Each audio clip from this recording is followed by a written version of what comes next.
Good afternoon. We're back with the study of the book of Revelation. And if you're just joining us with this class, let me give a little context. Today we're going to be covering chapters 17 and 18 of the book of Revelation. And what we had previously encountered in our story was that there's these angels that are sharing 7 plagues that are poured out upon the earth as a way of symbolically referencing God's wrath. And we talked a lot about how a lot of the verbiage, a lot of the references in Revelation, you can find some connections to Exodus and plagues and other types of symbolic references. But today for us, we're going to dive into chapter 17 and 18. And before we do, this is not really a political statement, but anytime there is a war in the Middle East, like there's going on right now with Iran, immediately there will be people that make this theological. Or they'll say, well, here we go. This is the end times. This is the beginning of Armageddon. And as I hope that you have learned in this class, is that just because there are things in the book of Revelation that seem to suggest an end that's wild and chaotic and vengeful, that does not mean that the events of Revelation are supposed to be prophecy for the future. As has been said in this class a lot, if we go into the culture and the history and the context, it's these persecuted Christians that are receiving this symbolic message about how to live under this threat of empire and this hopeful message that God is going to come and turn everything upside down and bring vengeance upon this evil empire that's doing all this harm. That does not mean that that is the specific way in which God will actually carry out the end. This is a story, this is apocalyptic literature, which is thematically aligned with how these types of writings occur. So as we go into chapter 17, let's read verses 1 through 6. Then one of the 7 angels who had the 7 bowls spoke with me. Come, he said, I will show you the judgment upon a great prostitute who is seated on deep water. The kings of the earth have committed sexual immorality with her, and those who live on earth have become drunk with the wine of her whoring. Then he brought me in a spirit-inspired trance to the desert. Then I saw a woman seated on a scarlet beast that was covered with blasphemous names. It had 7 heads and 10 horns. The woman wore purple and scarlet clothing, and she glittered with gold and jewels and pearls. In her hand she held a gold cup full of vile and impure things that come from her activity as a prostitute. A name, a mystery, was written on her forehead. Babylon the Great, the mother of prostitutes and the vile things of the earth. I saw that the woman was drunk on the blood of the saints and the blood of Jesus' witnesses. I was completely stunned when I saw her. Okay, thank you so much. So again, we're talking in Revelation chapter 17, and Rhonda's just read about the 7 angels, the 7 bowls coming and speaking. And it's speaking about this prostitute or this great whore. Who is this symbolic of? Rome? Is that what Okay, you're talking about? good. Yeah. So this is symbolic of Rome by way of referencing Babylon. Okay, as we talked about last week, Babylon is the ancient enemy of Israel and is synonymous with empire and its oppression and aggression.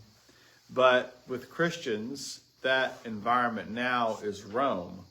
So instead of this writer saying Rome is the great horror of history, where that would be very problematic if it got into the wrong hands, they would be try to be found and executed. They're using this reference to Babylon. Wink, wink. We really mean Rome, right? So, and to give you the weight of the history of this confrontation between Israel and Babylon, let's go to the book of Psalms and read Psalm 88.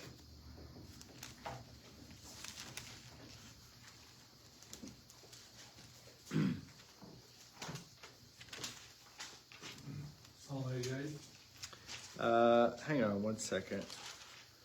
Actually, I'm saying the wrong one.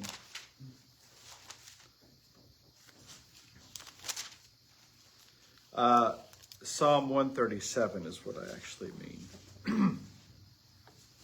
There's a couple of really, really dark psalms that are lament psalms.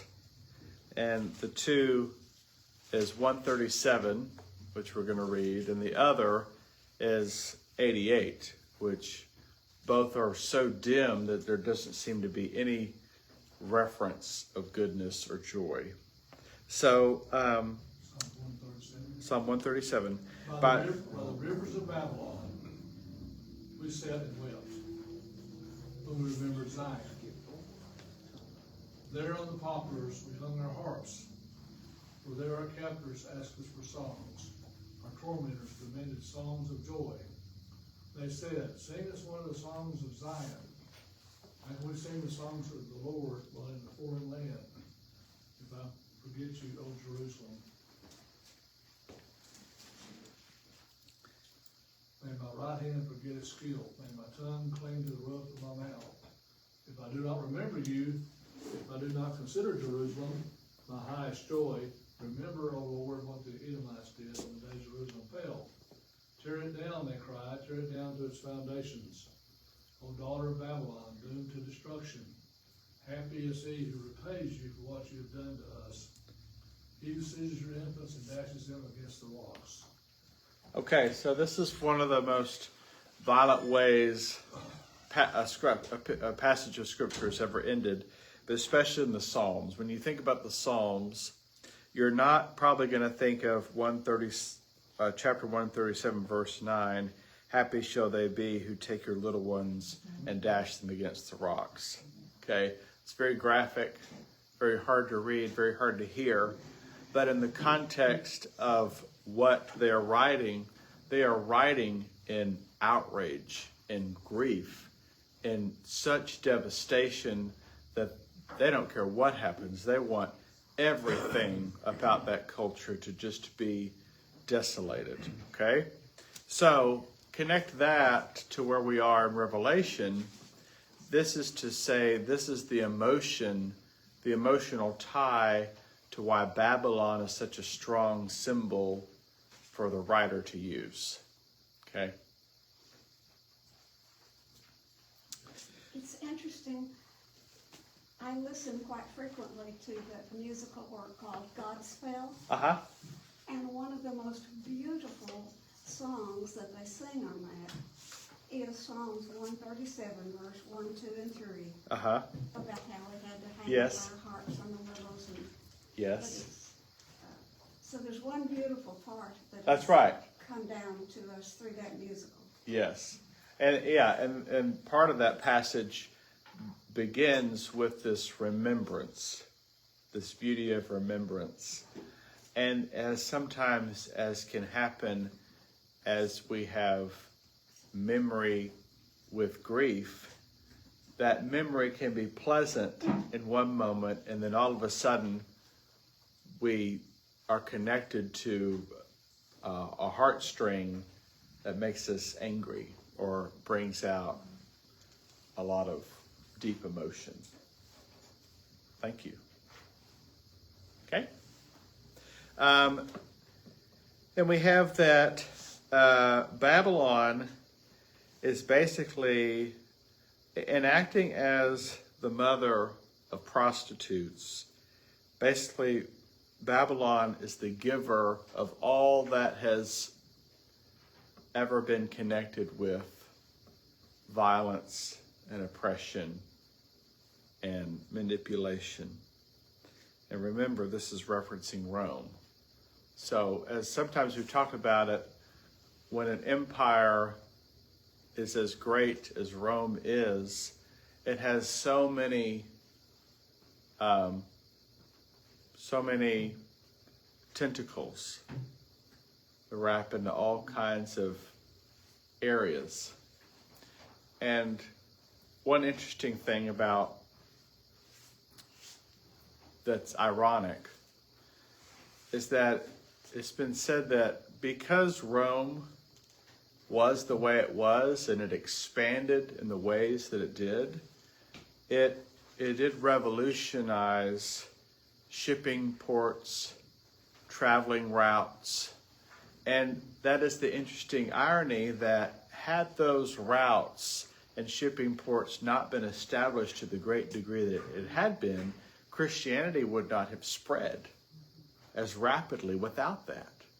So at the same time there's oppression, there's also kind of an advantage from what this empire brought by being able to use these routes. Pros and cons. Yes, yes. It also brought a lot of technology, Mm-hmm. aqueducts and that kind of things. Right, exactly. And I saw that the woman was drunk with the blood of the saints and the blood of the witnesses of Jesus. So this is accusing Rome of being the dealers of death against the faithful. Okay. Let's continue with verse 7 through 8. Then the angel said to me, "Why are you amazed? I will tell you the mystery of the woman and the seven-headed, 10-horned beast that carries her. The beast that you saw was and is not, and is about to come up out of the abyss and go to destruction. Those who live on earth, whose names haven't been written in the scroll of life from the time the earth was made, will be amazed when they see the beast, because it was and is not and will again be present." Okay, do you see the play that's happening on a phrase that we've seen before? It happened twice with what Rita read. The beast that you saw was and is not and is about to. And then later on, because it was and is not and is to come. Where have we seen somewhat familiar language used before in this book? Who was and is not and is to come. Okay? Except, what's different about this? It's a beast. Right. Okay. So this is this is a reversal. So this is opposites, right? So Jesus is the one who was and is to come, and this beast is the because it was and is not and is to come. So they're trying to play up this opposite and opposing force against Jesus. Okay. How about verses 9 through 14? Here's the mind which has wisdom. The 7 heads are 7 mountains on which the woman sits. There are also 7 kings. 5 have fallen, 1 is, and the other has not yet come. And when he comes, he must continue a short time. The beast that was and is not, and is himself also the 8th, and is of the 7, and is going to perdition. How do you want me to go? through 14. Okay. The 10 horns which you saw are 10 kings who have received no kingdom as yet, but they receive authority for 1 hour as kings with the beast. These are of one mind, and they will give their power and authority to the beast. These will make war with the Lamb, and the Lamb will overcome them. And he is the Lord of the Lord and King of kings. And those who are with him are called, chosen, and faithful. Thank you. So, did you make any sense of that, Tom, while you're reading it? They had a lot of math. Well, Had a lot not of. other than stay with Jesus. Let's stick with Jesus. That's a good point through the whole book. Very good. You know, we could probably just pack it up and go home now. So it is a little confusing as it has been written. There are 7 kings, of whom 5 have fallen, 1 is living, the other has not yet come, and when he comes, he must remain only a little while. As for the beast that was and is not, it is an 8th, but it belongs to the 7. That's where it starts getting a little confusing. So, would y'all hand this back there to them? I have this handout that actually comes from my Bible. This numbering of kings is in reference to the Roman emperors and how they're counting them. So we've talked before that there's reference to the number of emperors and their reference in the book of Revelation. And so if you see column A, you have different named emperors, and then you have corresponding letters. So column A begins by using Julius Caesar and following a traditional way of counting the emperors. So you know column A says it was Julius Caesar, then Augustus, then Tiberius, then Gaius, then Claudius, Nero, Galba, Otho, Vitellius. So this is a way that they're counting the years and reigns of the emperors from the beginning of Rome and basically leading up to its destruction. And we've also talked about how there's reference to Nero, who at the time they thought that he was killed, and there was rumor that he had come back to life. Okay, and so we've heard reference in this class to having that mortal wound, and yet is still walking around. So Nero, of course, also is using that calculation we've talked about to get to the number 666. Okay. Was Rome just formed in 101 BC? I thought it existed a long time before that. Well, you have Greece, who was the dominant reigning authority for quite some time. And then you have periods of that being broken apart. And then you have Rome formally coming together. Julius Caesar is the one who helps to, I think, bring together allegiances. I would love any persons studied in history to help us on that. Well, he wasn't actually an emperor. Julius Caesar wasn't. He was a part of a triumphant, Uh-huh. and he wasn't always just. But he became the figurehead, though. Yeah, he was Yeah. the figurehead until he was killed. Right. In Yes. the Senate. Right. And then Augustus was his adopted son. Right. So, but a bunch of things were going on in Egypt at that same time. Mm-hmm. Julius Caesar, Rome was trying to capture the Egyptians with Cleopatra. And so Right. forth. Yes. that's helpful, I think. Who was the emperor when Jesus was going? It wasn't Caesar, was it? Well, Augustus, Augustus. but that's just the thing, though. Caesar was so famous, and he might as well have been seen as this divine authority, because all the currency going forward after that was labeled with his name. That's why when there's the story with Jesus and the official that comes, should I pay my taxes or not? Because Julius Caesar's figure is on the coin. So he says, render unto Caesar what is Caesar's. And so what is Jesus saying there? Pay your taxes, but also. No. He said give to God, but also give to man. Okay, that's a little bit of a simple adjustment, okay? It's not exactly that Jesus is saying make sure you're good with your CPA and the IRS.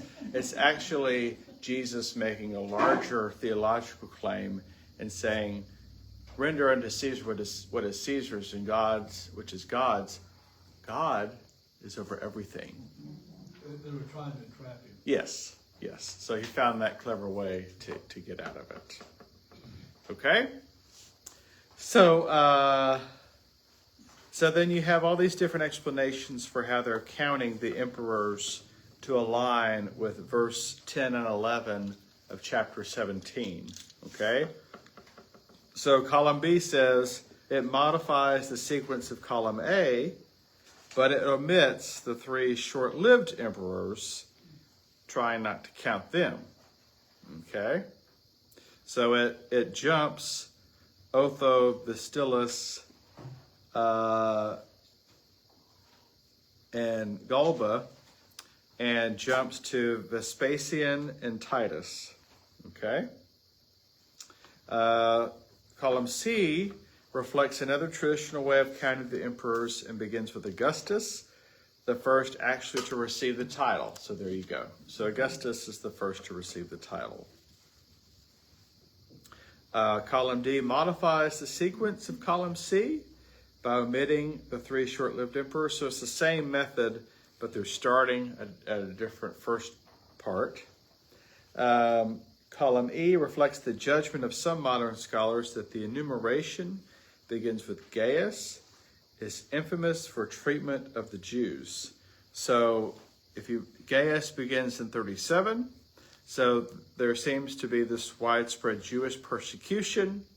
So they say perhaps they are starting with that because this is in reference to Rome being particularly aggressive and oppressive, and so they might actually start with that emperor and go through Domitian. Okay. Column G represents the scheme of Victorinus of Pitot and his commentary. So there's another writer that is sharing a different take. Column H shows the first 5 emperors deified by the Roman Senate, followed by Domitian, who claimed divinity while living. The list concludes with a mythical, Nero-like adversary of God derived from legends about Nero's return from death. Okay? So those are just different ways that folks have tried to calculate how they are coming up with these emperors. The main thing to understand after all this is that this is not just some random kings. These are specifically designed to reference Roman rulers. And so it's more of a claim against their authority being used to punish and martyr Christians. That's the main focus. Any questions? Okay. Who would read the end of this chapter? The angel continued, the waters you saw on which the whore was enthroned peoples and crowds, nations and languages. And the 10 horns you saw, together with the beast, will turn on the whore. They'll hate her, violate her, strip her naked, rip her apart with their teeth, then set fire to her. It was God who put the idea in their heads to turn over the rule to the beast until the words of God are completed. The woman you saw is the great city, tyrannizing the kings of the earth. Okay. So we have the waters are representing the multitudes and nations and languages, all those that are coming to Rome. And God's put it into their hearts to basically commit these egregious acts.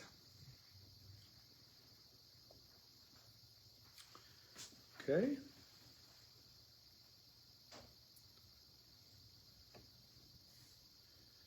So that all of the opposing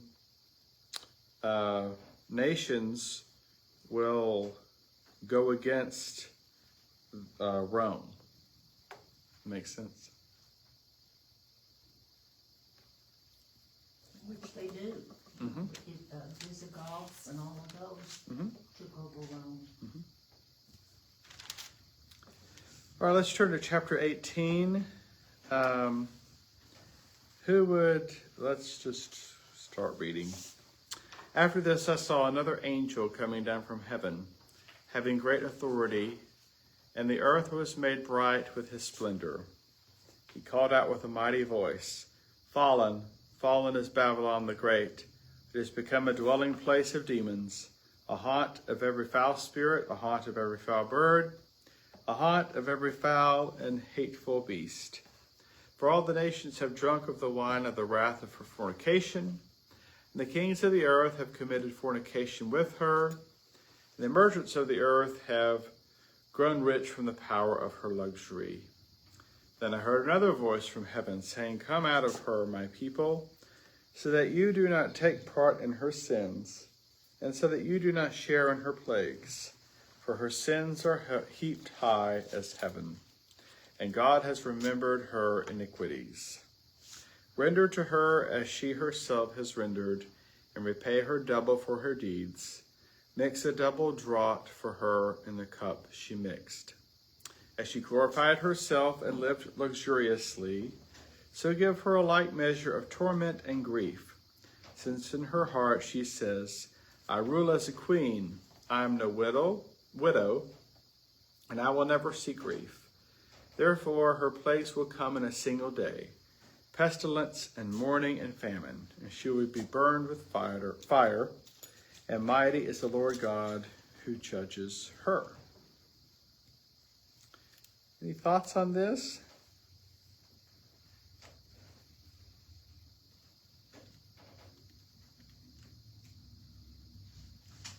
Still just trying to say that Rome is doomed. Mm-hmm. I mean, it's more of the same kind of. Yes.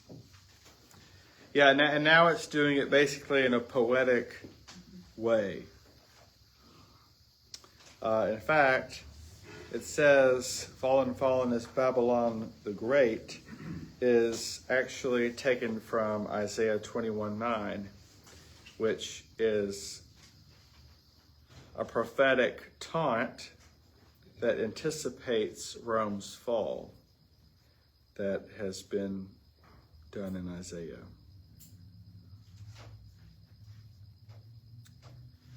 And let's see, it talks of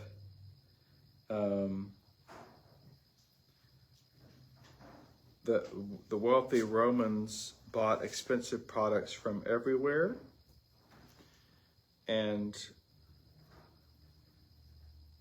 Rome is condemned for economic exploitation. You're going to see more of that as we read further. Who would read verse 9 through 14?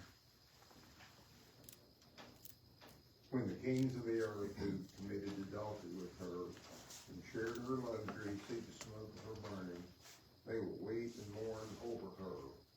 Terrified at her torment, they will stand far off and cry, woe, woe to you, great city, you mighty city of Babylon! In 1 hour your doom has come. The merchants of the earth will weep and mourn over her, because no one buys their cargoes anymore.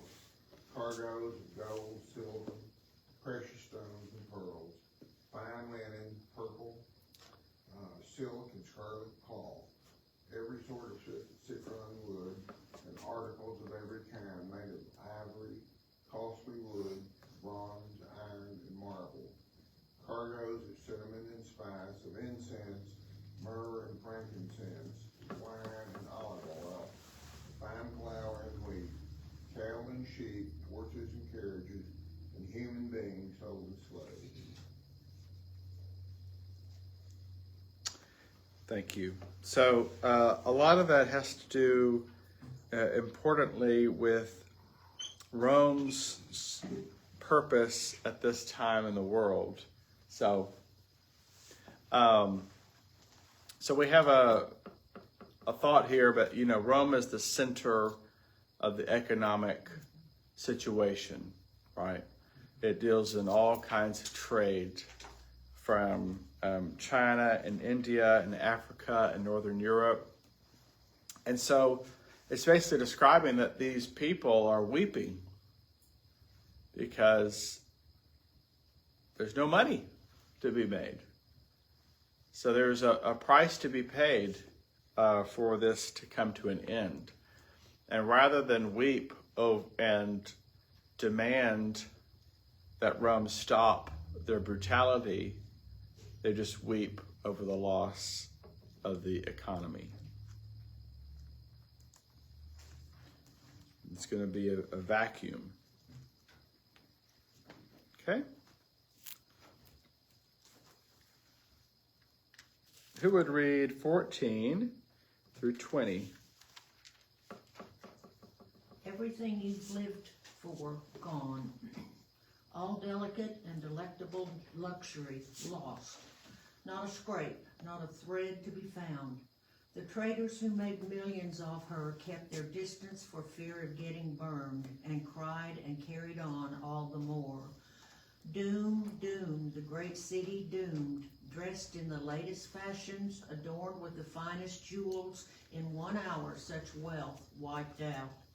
All the ships, captains and travelers by sea, sailors and toilers of the sea, stood off at the distance and cried their lament when they saw the smoke from her burning.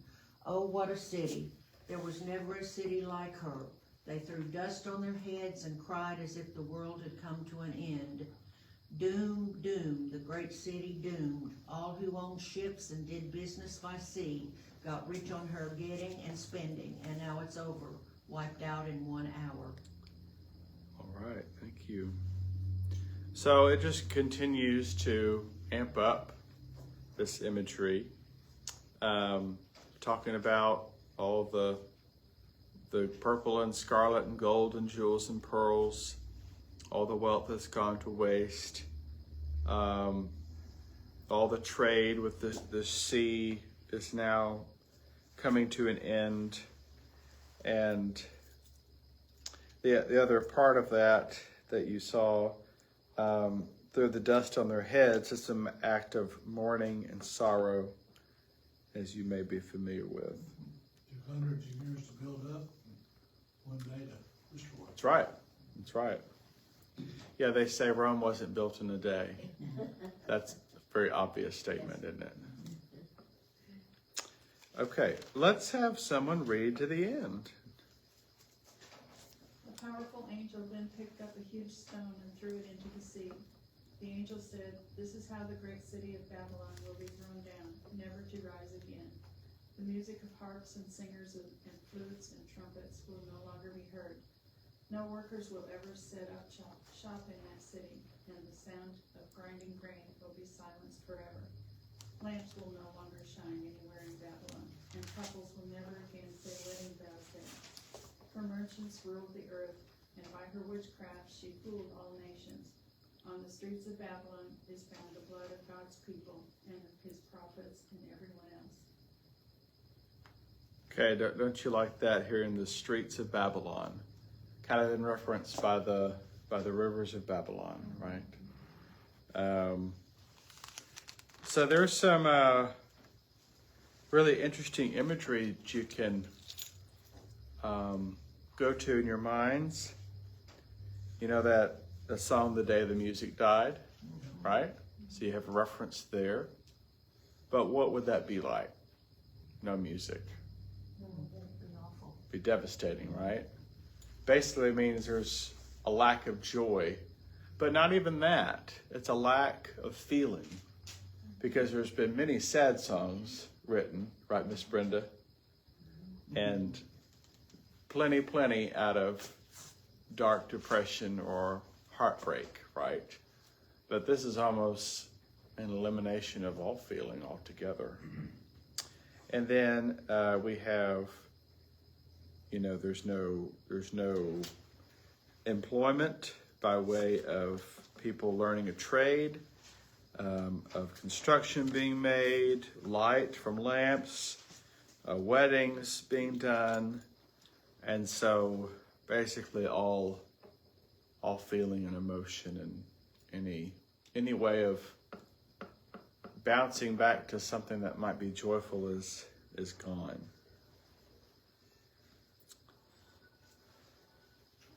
So it's the grief of the end of an empire.